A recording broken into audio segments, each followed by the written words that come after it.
Welcome to Programmatic Untangled, New Marketing Institute's monthly podcast. This is the show where we'll be discussing digital advertising's most mysterious topics, from education on programmatic, big data, and audience management, just to name a few. I'm your host, Harry Duran. Join us as we tackle the mysteries of the ad tech industry together. Welcome back to Programmatic Untangled. In case you missed last episode, we had a great conversation with james-decruise to kick off the podcast series. This episode, we have an in-depth conversation on the state of programmatic with the Chief Marketing Officer of MediaMath. Joanna O'Connell joins MediaMath from AdExchanger, where she was the founding member of their research practice, developing syndicated primary research in the areas of programmatic advertising and audience targeting, while serving as an expert partner to marketers, agencies, publishers, and advertising and marketing technology companies. Prior to AdExchanger, Joanna spent 3 years at Forrester Research serving as principal analyst. She has more than 15 years of experience in the marketing leadership industry. She started at digital advertising agency Avenue A in New York and was a founding member of Razorfish's Atom Systems agency trading desk. More recently, she ran brand relations for the audience on-demand practice at Viviki, helping advertising clients target and optimize broad-reaching interactive campaigns. Joanna graduated from Vassar College with a BA in psychology. She was a member of Phi Beta Kappa and graduated with departmental and general honors. Joanna, welcome to Programmatic Untangled. Thank you very much. It's pronounced Vassar. Vassar. What's your most memorable experience of a Vassar? Oh God, every experience at Vassar was memorable. Well, so I was actually at Vassar this past weekend because Edna St. Vincent Millay, who's an extremely famous 20th century poet, graduated from Vassar 100 years ago and turned 125 this year. So it was really nice to be back on campus. Our library looks like a medieval castle, which is pretty cool. Are you a fan of poetry? I mean, peripherally, I wouldn't say I'm a big poetry reader, but I'm a fan of brilliant women. And Vassar was an all-women's college up until 1969 when it went co-ed. So we have some good graduates. Meryl Streep graduated from Vassar. Lisa Kudrow graduated from Vassar. Me, I graduated from Vassar. The Holy Trinity, right there. That's right. Me, Lisa Kudrow, and Meryl Streep. That's right. We're all the same. And Meryl was recently in the news for speaking her mind and about the current state of our political affairs. Like a good Vassar woman. Yeah. Good Vassar graduate. I don't care that she's a woman. Good Vassar graduate. Yeah. Anyway, so yes, it's pronounced Vassar College. Thank you for that. Sure. So there's widespread confusion about what programmatic means, and we've defined it in our preliminary episodes, but I'm wondering how you would define it. Sure. So, I'll back up a little bit and say, I started down this path of programmatic almost 10 years ago now. Interestingly, when I met two of the founders of my current employer, MediaMath, it was just sort of a baby company and a beautiful idea and a burgeoning technology solution at that point. But they got me really excited about the idea that you could buy media differently. You could buy media more intelligently. You could use data to make real-time decisions. You didn't have to pay the same price for every ad impression that you were going to buy. And, I've watched it develop and I've participated in it developing in the subsequent 10 years. And when I think about programmatic now, and I did a lot of this as a research analyst, I spent a lot of time trying to demystify it and explain it, but maybe even more, get people to open their minds and think about it expansively. Because when I really think about what programmatic is, the concept, it's really about using data and technology to do more intelligent, real-time, responsive marketing. And that's much bigger than where programmatic started. It had very humble origins in remnant or surplus display advertising, and attracted us, I think, a certain kind of crowd. But that's just not really the truth anymore. So the concept is big, much bigger. What problems does programmatic marketing solve for? Well, so if you use that really broad definition, I think it it is an empowerer or maybe an enabler of smart, kind of adaptive real-time conversations between marketers and consumers, which is to say, people encounter advertising and marketing in a whole bunch of different places. They encounter it on their mobile phone, in a mobile app, on the mobile web, when they're on their desktop, looking at a website, when they are opening an email, when they're on a brand's website, when they call a call center. All of those touch points, and I'm sorry that sounds buzzy, but all of those moments where a brand and a consumer can interact should be right and meaningful and appropriate for that moment. And the only way you really can do that is to have a really strong understanding of that consumer, and you do that with data. And then you need to have technology or technologies that interoperate that can actually help you understand in that moment, what should you do with that consumer? What do you know about that consumer? What have they done with your brand in the past? And therefore, what should you do in that moment that is going to be interesting or enjoyable or, enticing to them, that pushes them, even closer to your brand, whether it's just liking you more, whether it's buying something, whether it's coming back from not having bought anything for a while, so data and technology can power that stuff. So, you asked me what problems it solves. A lot of problems. I mean, that's not traditionally how advertising and marketing have worked. Maybe in certain channels, marketers were better than in other channels at kind of getting it right and understanding you as a you as a consumer in any given moment. But there were a lot of places where they were getting it wrong. They might serve you an ad in on the desktop, a display ad on the desktop for something that you just bought. And that is super, super annoying. And, it's funny because I think as a consumer, you used to find it annoying. Now you find it downright off-putting. And you're like, I don't like you anymore. You're terrible. You don't understand me. Forget you. That's bad. That's really bad for brands. That you don't create long-term sustainable competitive advantage or even, business growth by annoying people. Well, I think one of the other feelings that I get sometimes is it's a bit creepy a bit. I think when you see an ad that is almost reflective of what your actual, in the case of online, your actual surfing habits have been, maybe just like you said, recently or a couple of days ago. Well, it's interesting because the thing about programmatic is, it gets blamed for stuff like, oh, ad fraud, programmatic, oh, terrible viewability, programmatic. I really think it is how you use it that matters, right? Like anything else, the technology and the data is there for the using, the ability to serve a targeted ad on, in display advertising or in mobile or even on, content, using content on your website. That's there now. But what you do with that power is really up to you. With great power comes great responsibility. Spider-Man understood that, right? Yep. So just because you can serve an ad doesn't mean you should, or maybe just because you can serve an ad doesn't mean you should serve the thing that you served 5 minutes ago, or the thing that you served yesterday. And so I think you'll see, I think that's how it will continue to evolve. We're not even at the point yet where mostly brands understand the consumers that they're seeing and they're serving targeted ads to them. So we have to mature even to that place. But I know that the next frontier is going to be something even better, which is now I know that I could do something in this moment. Let me really think about what I should do in this moment with this consumer, right? Because what you don't want to do is you don't want it to be a creepy experience. You want consumers to be happy that they've, been entertained or they've learned something or you've given them some special deal.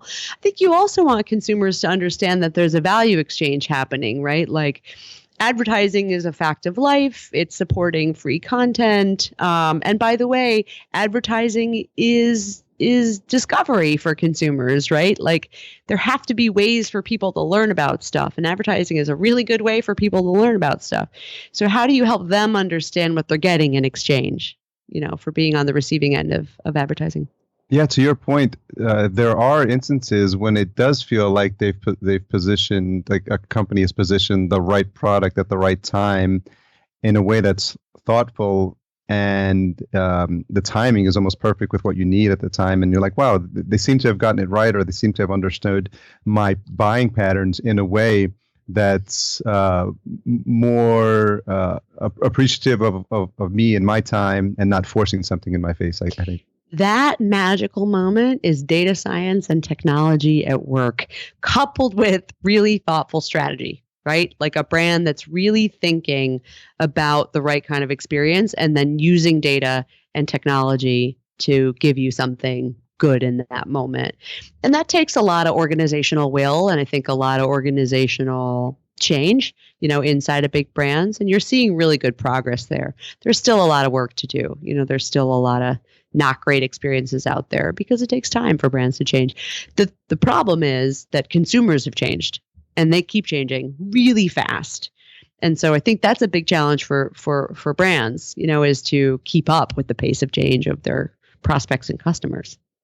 I'm wondering if, as an aside, if you look at movies, futuristic movies, a little bit differently, and obviously the one that pops to mind is Minority Report, when sure, they've got the ads sent to them as he's walking to the mall, and I'm wondering if it's a relationship where the industry sees things like that and they're inspired, or is it the people in the movies who are putting these together get ideas from some of the things that are starting to happen in the advertising industry?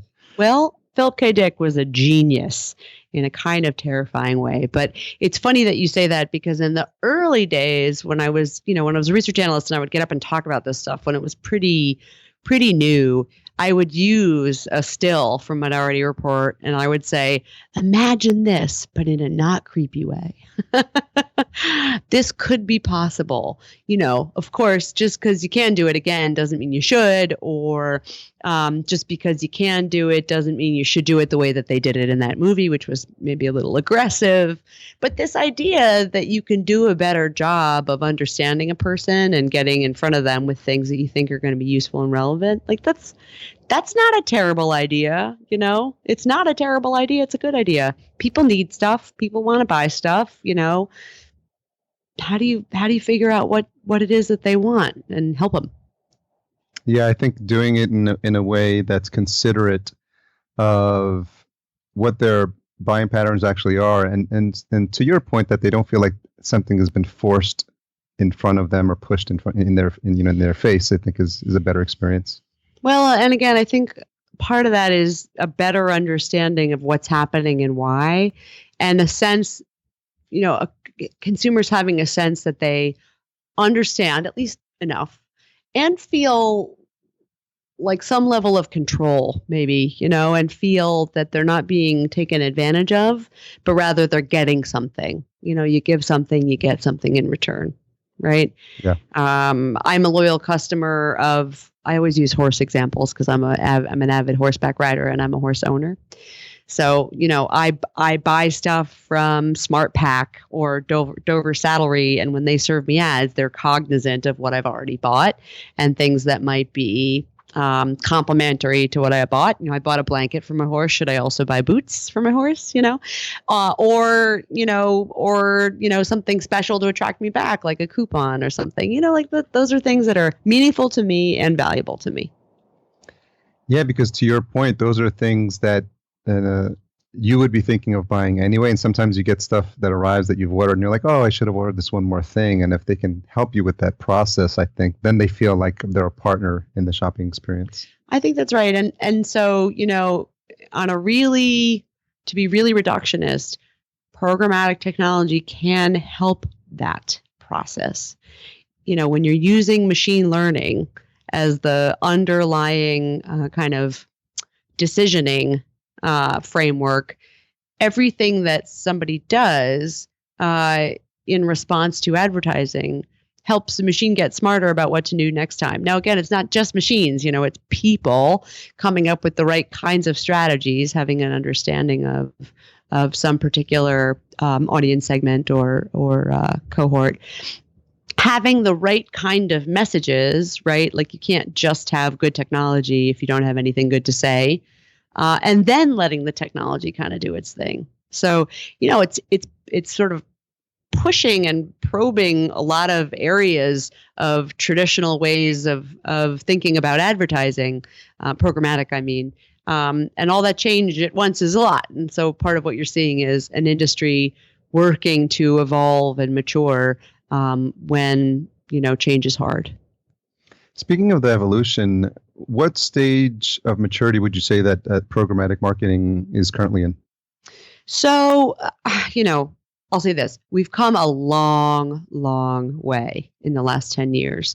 You see, truly the biggest brands in the world really committing to spending programmatically, because I think a bunch of them really deeply understand the what's possible. I think a bunch of others probably just feel like they're supposed to because everybody else is starting to do it. And there's still a big kind of maturity curve in terms of education and real deep understanding, which takes us past, well, I think I should do this thing because I read an article, to, programmatic is an enabler of, real one-to-one data-driven marketing. So I would say we've come a really long way. Again, huge growth in spend, thankfully, because again, programmatic has really evolved beyond its very humble origins, as I said, of kind of surplus display to mobile to video to, paid social to television, out of home, print. You can buy all of these things programmatically now. So it represents a huge and growing portion of advertising spend. But in terms of like really deeply affecting the way the biggest brands in the world really use advertising and interact with their consumers in advertising, we still have some work to do. I'm thinking through this ecosystem that gets to develop and it starts to grow as a result of all the different technologies that companies need to execute programmatic marketing, everything from the software to the different ways you'd have to display ads, and even the power of these computers that need to get faster and faster to do some serious processing when you talk about big data. And I'm wondering how you've seen, or if you've seen anything in terms of the landscape change with technologies that may not have even existed, but have now come online to support the needs of the programmatic marketing industry. I think it's easy to say that you are a scaled programmatic technology. I think it's harder to actually be one. I think, the level of investment necessary in just hardware, it's meaningful. And the way in which you decide to build things, the way in which you design your systems for true scale, to be faster than anybody else, to have lower error rates than anybody else, to do it globally, that is no small feat. So I do think you've seen the industry getting serious. You've seen, I think, some of the littler guys either fall away or start to play more in niche situations, and fewer sort of really meaningful and substantial big guys that can really handle the needs and capacity of giant enterprise level global clients. Because, it's not particularly sexy to the average person, maybe, to think about infrastructure or talk about infrastructure. But that stuff really does matter when you're talking about big data and you're talking about real-time decisioning and doing it around the world. Have you seen a separation of the types of programmatic marketing agencies fall into buckets where maybe it's more of a boutique offering and they cater to smaller businesses as opposed to the ones that are really partnering with the likes of the Googles and the Facebooks of the world?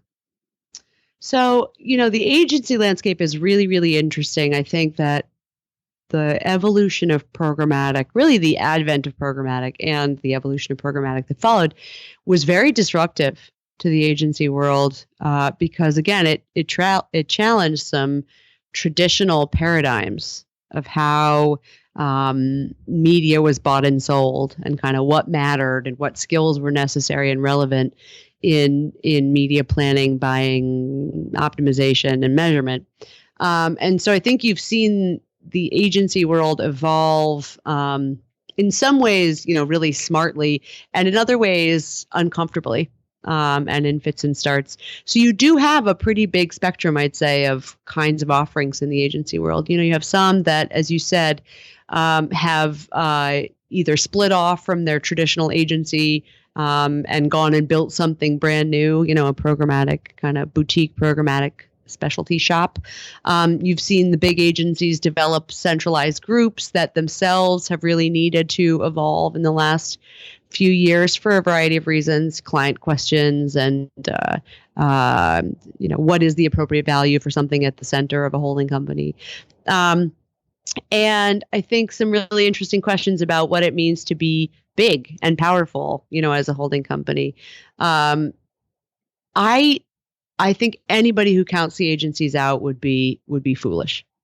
They play an incredibly valuable role in this ecosystem, and even clients, I think, who are contemplating the idea of quote unquote taking programmatic in-house should ask themselves some very hard and thoughtful questions about what that would mean for them and what that should mean for them.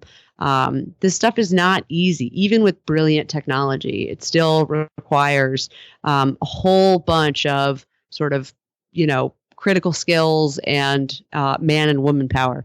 And I think what the agencies are really working through is, what is the right role of an agency partner? Is it executional?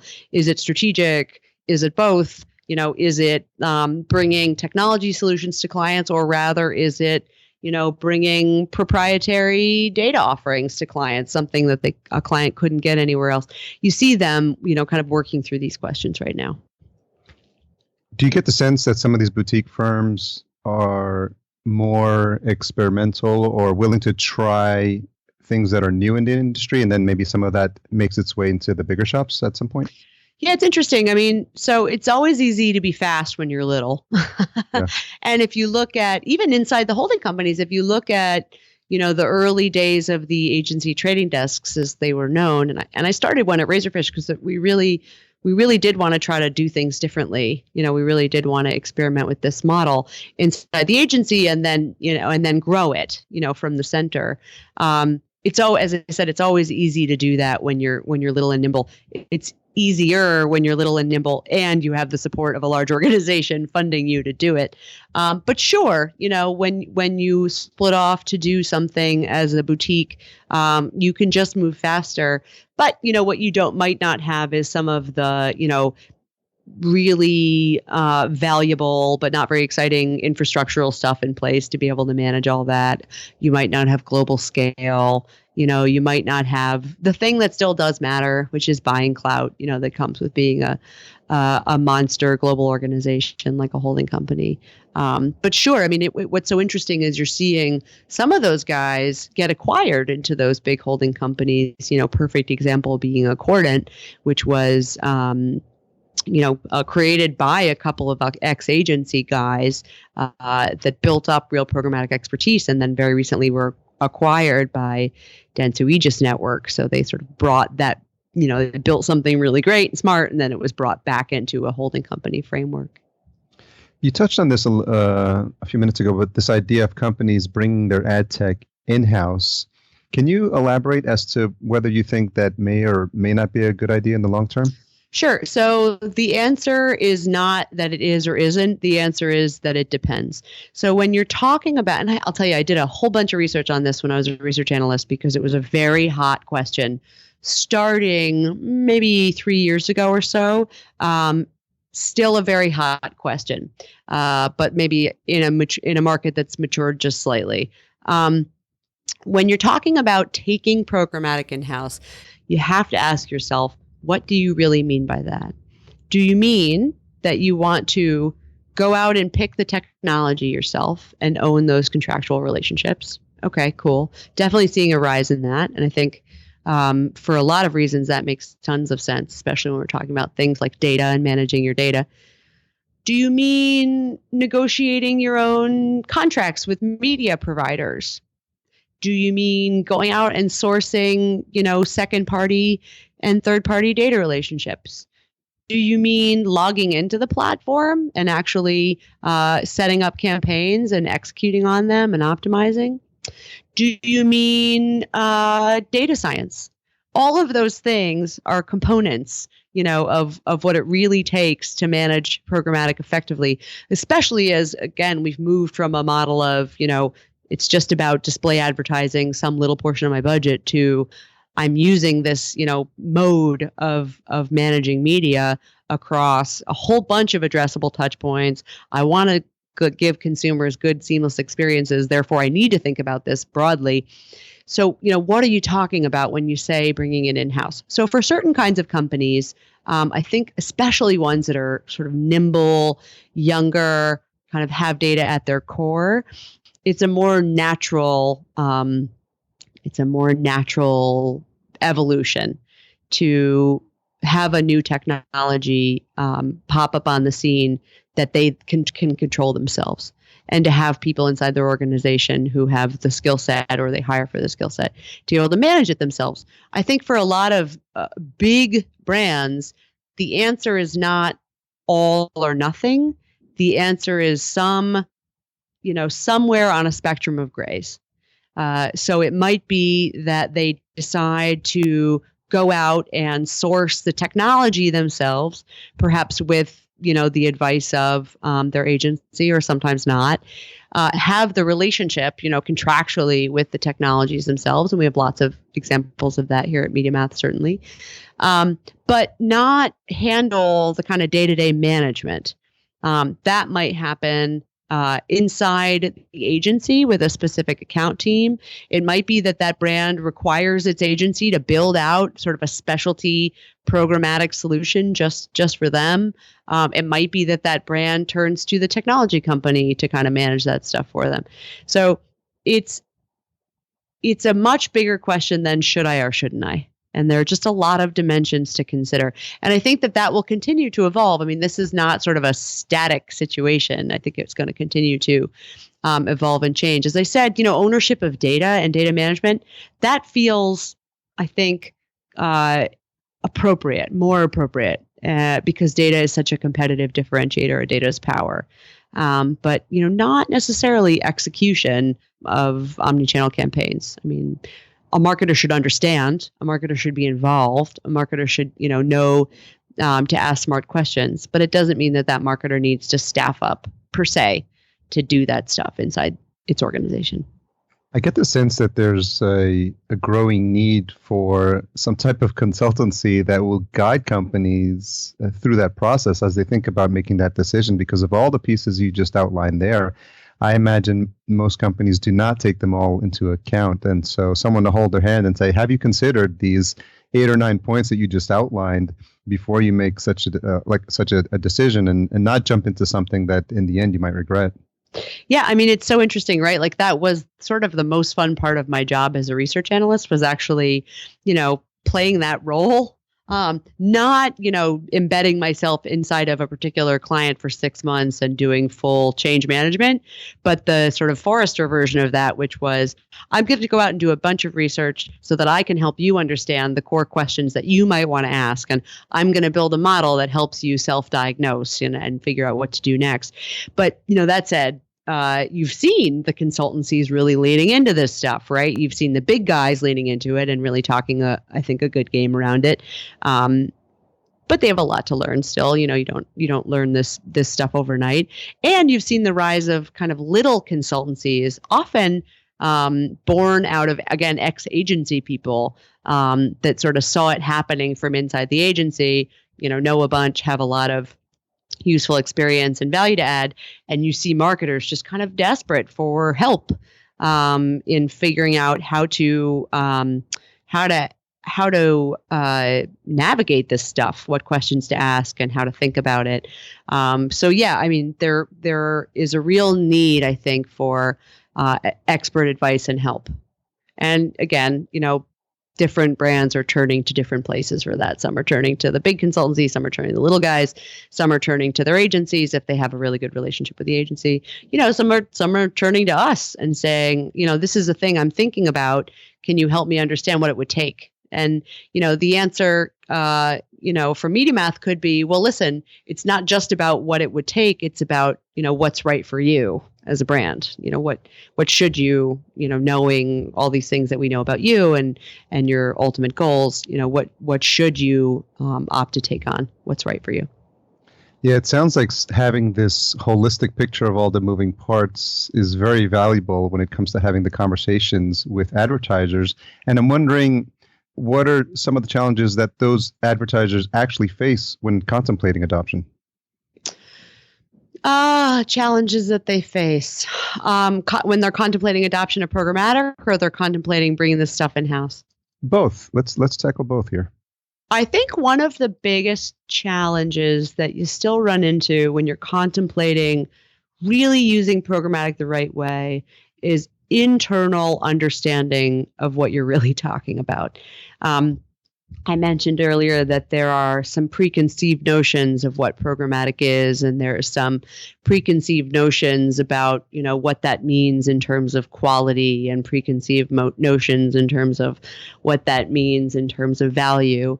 And education is still so critically important to get people to a place where they kind of graduate past preconceived notions, where they graduate past even thinking, for example, well, programmatic is a line item on my media plan, that represents 5% of my budget, and I'll just treat it like any other publisher. No, it's a way of buying and managing and optimizing your media. It's not, a publisher. It's not a line item on a media plan. So I think a big challenge, or maybe opportunity, that you run into with marketers kind of on the ground inside their own organization is just helping their peers and their bosses get what the heck they're talking about and get excited and get committed and get on board. That's a big one in terms of programmatic.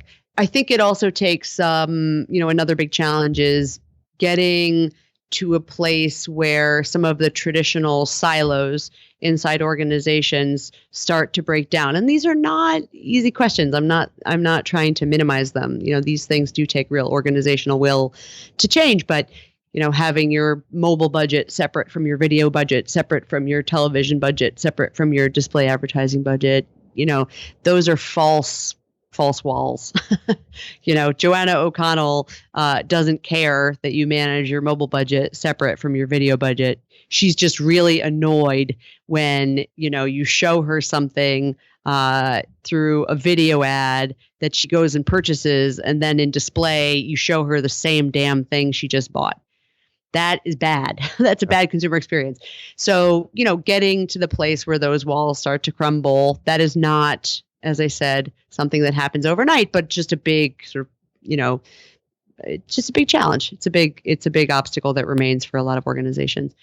In terms of, challenges with programmatic and kind of programmatic management, again, really complicated questions around who are we as an organization? What is our real strength? What is truly an area where we should invest in internal manpower, womanpower, and capabilities versus where it's okay to outsource for expert help. What does that mean in terms of our agency relationship or agency relationships? In some cases that have been in place for 100 years, these are again meaningful questions, and I want them to be meaningful questions, because what I don't want is for organizations to make snap decisions when we're really talking about a long-term commitment to a different way of managing, your marketing, a different way of managing the way in which you have conversations with prospects and customers, which is just a fancy way of saying, what are you going to do when you see them out in the world, and are they going to like it, and is it going to be meaningful to them? You mentioned mobile and video. What has been the effect as the use and adoption of that has been more widespread, the effect of that on programmatic? Sure. Well, they're very different. They are very different channels, and they're used very differently. That's a gross oversimplification alert. But something like video, for example, it really created a space for big brand advertisers to be more comfortable about kind of leaning into programmatic when it truly kind of graduated, even if only in their minds, past, oh, this is just a place for direct response. Because sight, sound, motion, that's TV. Like that's the stuff of brand marketer dreams. It's creating emotional resonance. It's creating desire. It's getting people to lean forward and connect with your brand. So that was, I think, a really healthy thing to get brands more involved in thinking about programmatic as something more than, as I've said like 50 times, the humble origins from whence it sprung.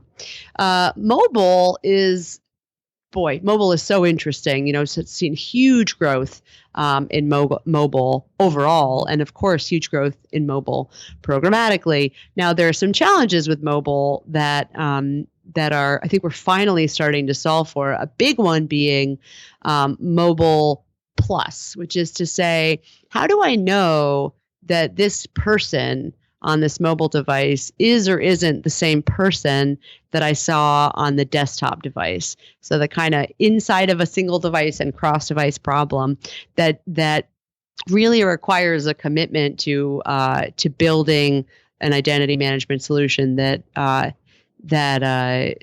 uses deterministic data, that displays a high level of accuracy, so that it's not just, oh, I think it's this person, but I know it's this person. I know that I can serve an ad to this person on desktop, when they're on their laptop looking for something, and then I can serve another ad to them when they're on their mobile device, and I know that they then bought something, and so I can understand the relationship between what happens in one channel and what happens in another channel. So yes, it's about mobile, and mobile as a massively important channel, but I think it's also really critically about mobile in context. Mobile in the context of all of the ways in which you can interact with a consumer as a brand. So, lots to learn there, but huge amounts of progress. Yeah, it seems that Apple is obviously playing in this space because of their ecosystem with the iPad, the iPhone, and the desktop. And they're trying to have that same experience as well. They want you to be able to I look at a message or start a message on your desktop and then pick it up on your phone. And I see this now even with Google Maps. I search my history on my desktop and then I see it available on my mobile phone. So I think this idea that we're no longer thinking of this as a one device experience, but as a unified experience across your multiple devices, it seems that it's something that a lot of different industries are working with and struggling with as well. Yeah, I think that's absolutely right. Now, again, the way a consumer might, decide to use a desktop might be different than the way a consumer might decide to use a mobile, but you want those things to be related to each other, so that the experience is connected, right? And it's so interesting that you mentioned those two companies, because I think a challenge that anybody has is that they only have as much understanding of a consumer as the interactions that they've had with that consumer. So the new challenge becomes, and that's a fancy way of saying first-party data, or maybe first-party data is the fancy way of saying stuff I know about my customers and prospects. The new frontier is, how do I enrich my understanding of those customers or prospects, right? So Apple knows a bunch about me, right? Because I have a whole bunch of Apple devices. I do, in fact, have a bunch of Apple devices. But they only know what they know. And there's all these other dimensions to Joanna O'Connell that they don't know. So, what we're seeing brands really hungry for is really good, high quality data that can complement their own understanding of their customers and prospects, because people are multidimensional. They're not unidimensional. I wanted to jump into the idea of header bidding. So if we could start with just a quick definition from your perspective, what it is, and then what's the impact that you think it's going to have on programmatic marketing? This is what I'll say. What's interesting about header bidding is that it is removing some of the kind of false waterfall effect that has traditionally been in place with decisioning around who gets to try to buy an impression. So in other words, it's sort of democratizing our ability to look at impressions. It's kind of graduating us past the traditional way that publisher technologies were deciding who had the opportunity to bid on or buy a particular user or ad impression. So it's a really interesting development because it means that we're getting kind of closer to what happens on the publisher's page as buyers. We're getting more opportunity to transcend, the traditional paradigm of direct bought the old-fashioned way is officially better than, buying programmatically, which is just not necessarily true. I mean, the yield a publisher could get could be totally different and better in a programmatic environment than in a direct buy. And some publishers would yell at me for saying that, and some would say I'm absolutely right. But it is just taking away some of the old rules. And allowing for kind of more intelligent decisioning, I think, on the part of publishers and on the part of buyers. And so it raises some interesting questions about where we go next. Is header bidding the end of this story? Probably not. Are we already starting to see new developments in kind of relationships, technical relationships between publishers and buyers? Definitely. What does it mean for traditional ad servers? Just all kinds of interesting questions that, talk to me in a year and we'll probably have a very different conversation. As programmatic has evolved, you've seen big buyers want access to great inventory from big, high quality publishers. They don't have to be big. High quality publishers, they want access to their audiences on those publishers in those environments, right? And so that is even in and of itself a big evolutionary step. And so header bidding technology is a part of that evolution, I think. When you think about all the different moving parts, in order to gauge effectiveness, I imagine it starts to become really important to have really good analytics and really good reporting. And I'm wondering what you've seen are some of the most significant trends in that space. Yeah. We maybe created our own biggest problem in this industry when we invented the click and the click-through rate. And we've been trying to undo the damage that we inflicted upon ourselves those many years ago. Because what does the click mean, really? Honestly, not really very much. What really matters is, did you create desire in a user, a person? A user is a person. Did you change his or her mind about, a product or your brand overall? Did you get that person to want to engage with you in some way, to learn more or interact with you? Did you get that person to walk into a store and buy something? Did you get that person to buy something online? Did you get that person to buy a whole bunch of things over time? Right? Like, we're talking about marketing driving business. That is really what matters. Marketing driving business. Marketing is not just a place where you spend money. Marketing is a thing that you do to generate money if you're a brand. So that's where you're starting to see some really, I think, useful evolution in the thinking of big brands around measurement, is that they're really thinking, what is this doing for my business? So, one development would be moving beyond last touch attribution models to multi-touch attribution models, which is just another way of saying, a jargony way of saying, what were all the, points at which I served an ad to a consumer or interacted with a consumer from a marketing standpoint that ultimately led to that consumer doing something? And how do I understand the relationship among those things? Because, nobody creates the idea of a brand in his or her head and goes to Google and types it in and buys something. Like, brands are built through marketing, right? So how do I understand all the different touch points that led to a conversion? So that's multi-touch attribution. How do I take that information and not just treat it like a report that I read off of a PowerPoint slide, but rather use that information to inform the decisioning, what I'm actually doing with my marketing dollars. And so for us, that means taking the output of a multi-touch attribution model and turning it into an input. taking that data and pushing it right into the programmatic platform so that the platform uses that information to make smarter real-time buying decisions. That's cool, right? That takes you then from reporting as output, to measurement as input to make smarter decisions. So that's a really interesting and super valuable development. You see marketers trying to understand, how do I know that the advertising that I ran or the marketing dollars that I spent caused somebody to buy something? So not just, there's a correlation here, but there's a causal relationship here. How do I understand the incremental lift created by advertising and market? That's great. I mean, that is sort of the pinnacle of proving it.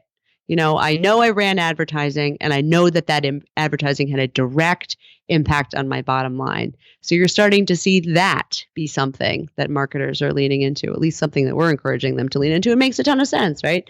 You're seeing, a lot of work around connecting what happens online to what happens in offline environments, what happens in the store. You see people starting to try to marry together what they're doing with their marketing mix model, which is kind of the traditional mechanism of measurement for the offline world, with their attribution model, which is the bottoms up measurement in the digital world. So lots and lots and lots of work to do here. The spectrum of maturity is very, very wide. But the ones that are kind of leaning into the cool stuff are doing some of the stuff that I just talked about. Takes real commitment, though. And it seems to be something that's just going to be, to your point, ever evolving because of the nature of the industry, and it's learning what's happened so far and then applying that and then seeing what needs to be changed to accommodate technology itself as it continues to mature and the response back from the consumer. I think that's right. I mean, I think there's just an ongoing experimentation and learning that's happening. And I think that that's totally okay. When you think about how these things evolve inside of organizations, it comes from two places. You have bottoms up stuff happening, like a digital marketing manager who hears about programmatic and starts experimenting and starts doing some really cool things and has some really good results and takes it to her boss, and her boss gets excited about it and tells his or her colleagues about it. Sort of grassroots, bottoms up. And then it's happening from a top-down standpoint, right? Where organizations at the C-level are recognizing, geez, if we're going to get this right, if we're going to get consumer experiences right, we better start thinking about how we manage our data more centrally and how we, are more holistic in the way that we gather and clean and apply our data about users. So, bottoms up and top down. And it really helps to have both. But it can start from both places. Change can come from both places. Well, this has been a really fascinating conversation. I love how we started out from the inception of programmatic with our conversation with Elise, and now we're going into the specifics of how it's actually being applied in companies, which is really interesting. Any closing thoughts about where the industry is headed?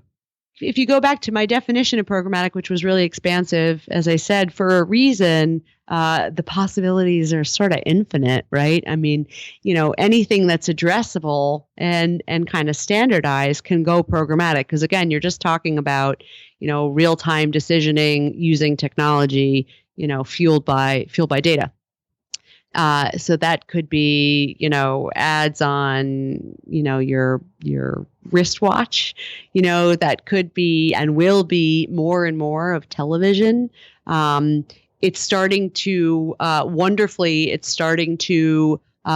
push its way into the world of, as I said earlier, other kinds of marketing touch points like call center and the website and site personalization that happens, email, those connection points are coming together. So, we could talk about that all day, but I think we're out of time. Yeah, it's always a discussion that seems like there's always another point that you could tease out a little bit for another hour-long conversation, and maybe we'll do that on the next episode. So thanks so much for taking the time. I think the listener got a lot of information that's going to be very helpful for them as they start to make these decisions within their own businesses. Is there another place online that people can engage with you? Oh gosh, for better or worse, I'm everywhere. So if you want to follow me on Twitter, I'm at Joanna O'Connell. I have a blog on the MediaMath website. Boy, just Google my name. Whether you want to see me or not, I'll show up. Well, that's great. We'll get those links tracked down and we'll put them in the show notes for Great. this episode as well to make it easy for people to follow you. Thanks again for taking the time. And My pleasure. Hope you have a fantastic day. Thank you. So for more information, head on over to Programmatic Untangled. We have a website specifically for the podcast. It's programmaticuntangled.com.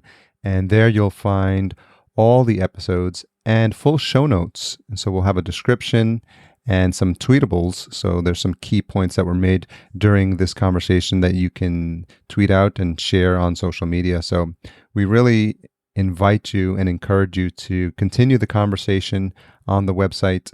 So tune in next month where we have another fascinating and engaging conversation with a programmatic marketing thought leader lined up for you. And I'm sure you're going to enjoy it just as much as you did this one.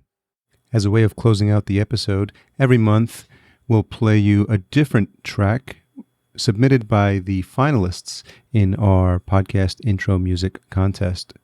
This month's entry was produced by Dan Wissinger.